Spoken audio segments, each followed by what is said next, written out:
Hi everyone. So today I wanted to make a video talking about status anxiety. It's something that I've personally dealt with and you've probably dealt with it too. Now, I didn't really experience status anxiety when I was younger and in school, and I think that's because I was on a linear path and I was doing what was expected of me.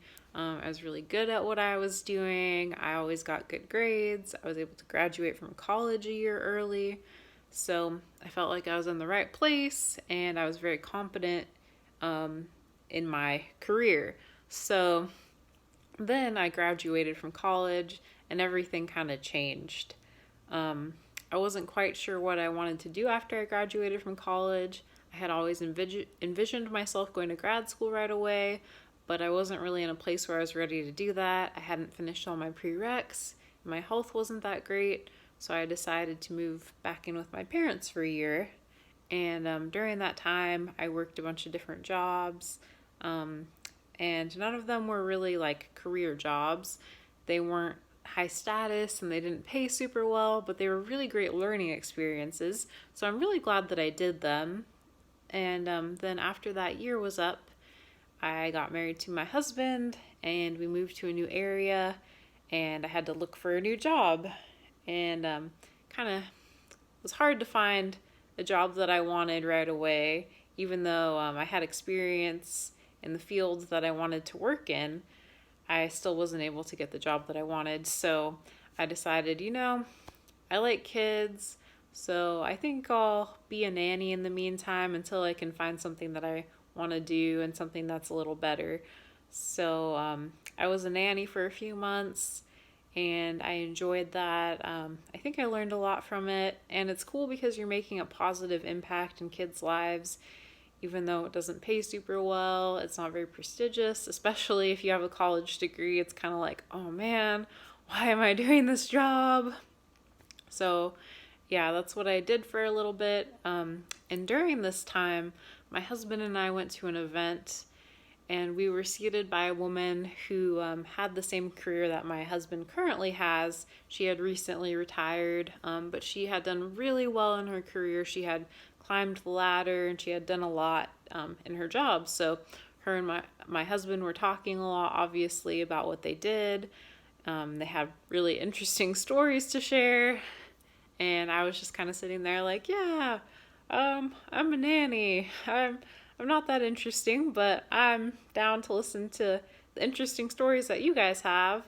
And so she asked me about what I did, and I told her that yeah, I'm working as a nanny right now, but that's not really what I want to do forever. I'd like to maybe go to grad school or get a different job. And she told me like, yeah, you need to find your own thing to do because you can't just sit around and do nothing while your husband's at work. And I'm like, I'm not doing nothing. But she's like, yeah, you have to find a career that you really love and that you can pour yourself into. And then she kind of went back to talking to my husband, and I just sat there like, oh, this is kind of awkward. So that was a point in time when I very clearly felt feelings of status anxiety, like, oh, this woman doesn't really want to talk to me and she doesn't think I'm that interesting because I don't have a great career. So that was an unpleasant thing to deal with. And around this time, I started watching videos on YouTube from the School of Life, and they had a video about status anxiety that I really related to. Basically, in their video, they talked about how when people meet you at a party, they either want to talk to you more or less based on what you do, and they make snap judgments about you based on your career. So I was like, yes, I can definitely relate to this. And another thing they mentioned in the video too was that America and a lot of other capitalist societies are meritocracies, which basically means that if you get to the top, people view that as, you pulling yourself up by your bootstraps. Like, you're a hard worker, you're smart, that's why you're successful. And if you're not successful, it's because you're lazy and you're a loser.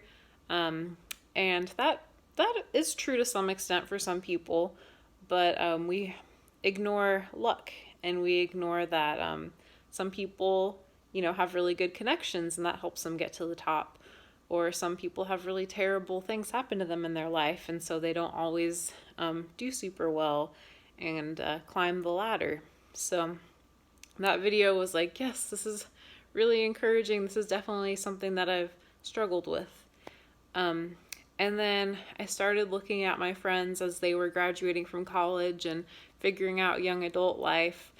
And I realized that I don't like my friends because of what they do. I like them because of who they are. I like them because they're fun to hang out with and because we have really good conversations. I don't just like my friends because, oh, you have a great job, you're a teacher, or you're an accountant, or whatever it is. Because your career only captures a small part of who you are. It doesn't capture the true essence of you. Obviously, it reflects you in some way, but there's so much more to you than your job. And I think when people look at you and are only interested in you because of your job and only want to talk to you because of your job, they're really missing out on who you are and what you have to offer. So my encouragement to people would be whenever you meet someone, try to get to know them for who they are, and don't just judge them and dismiss them because of their job, and don't look up to them just because of their job, but care about who they actually are as a person. So yeah, status anxiety is a real thing, and if you're a human, I'm sure you've dealt with it before. I think we all have, and I think it's something as a society that we can work to overcome if we change our values. So yeah, thanks for watching my video.